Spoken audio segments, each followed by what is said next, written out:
国内的设备基本上工具机业啊、他们现在的在外面精度都是调到0.01mm，但是在齿轮的这个行业里面，它的那个精度是到μ，那个公差都是在2-3μ以内，所以在过程中间呢，怎么样把现在原来做调的这个工具机，然后可以做到μ的等级？对。这个中间呢有牵扯到几个重要的关键技术了。那最重要的一个就是那个刚才讲的闭回路，你要从量测的那个误差，怎样变成机器上面它要怎么修整？所以像我们一般来讲，我们都会在这个上面呢，会用到一些比较复杂的计算。那另外一个部分是像那个切削的刚性的问题。我们现在的齿轮加工机一般的那个主轴的刚性呢，会是现在我们常用工具机的3倍以上。像我们最近开发那个机台，它的主轴的扭力是那个500牛顿米，那个在一般的就是那个龙门型的，大概是100到200牛顿米就很不得了了，我们那是500，所以它的那刚性要求也就不一样。那这些刚性要在设计的时候就要设计进去啊。那这个以前在台湾是没有经验的，那这个部分也是经由这个很多专案，我们慢慢累积出来一些经验啊。我们做那个主轴，我们台湾都是把主轴做好，然后再锁到那个结构上面。所以你的锁的时候就是一排螺栓在锁住，所以它刚性就是那一排螺栓。但是你在重切削的时候，那个螺栓的切削的时候呢，它其实是会晃的。那德国的机器呢，是整个结构就是它的主轴，轴承就装在那个结构上，所以你是整个主轴撑那个切削力。那个两个是完全不一样的事情。那个你假设到后来齿轮要生产力要高，要干切削，切削力很大，速度又很快，所以它的用我们现在的那个设计啊，整只主轴只有前端有拘束，因为锁上去的，后端是会甩，所以它那个刀子就这样咬。在滚齿机里面，奇怪，国外机器人切我们的切出来为什么有点点是一样的形状啊，但是表面就有点花花的，那个东西就是刚性的问题。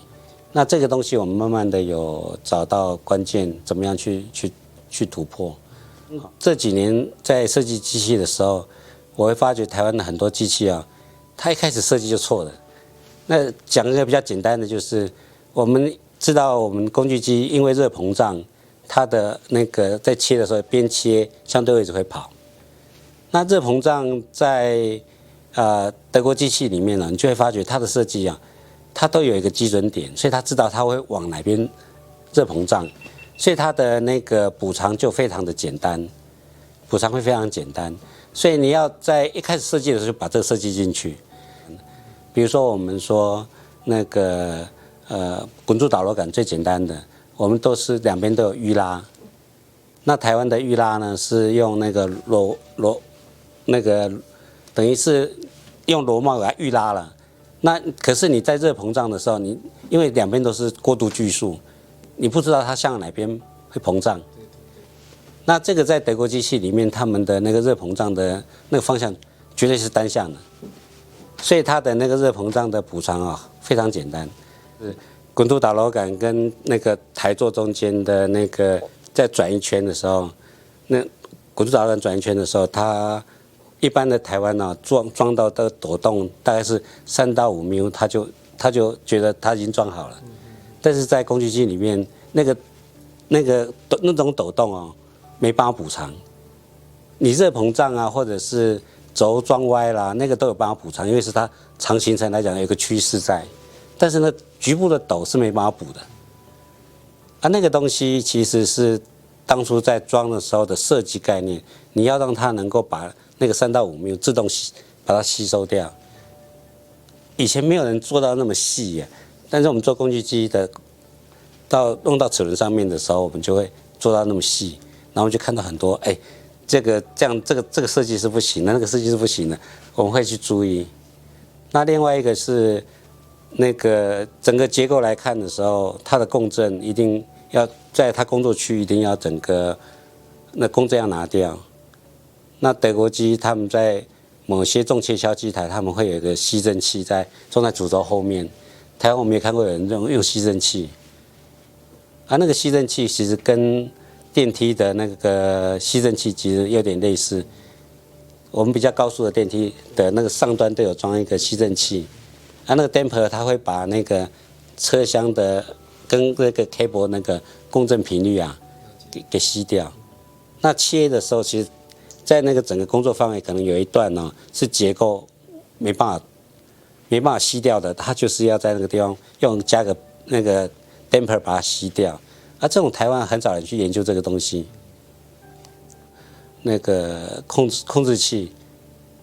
里面以前的那个铜洞的控制，一般机器不会那么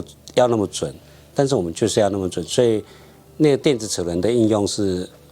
一个关键技术啦。那电子齿轮的应用，这个在台湾没有几个人会要写那个东西，它里面有很多参数要调，所以台湾一直到那个调以下，就是到10 μ 的这个层级要往下的时候就很困难，其实就差那个一些小的关键的点。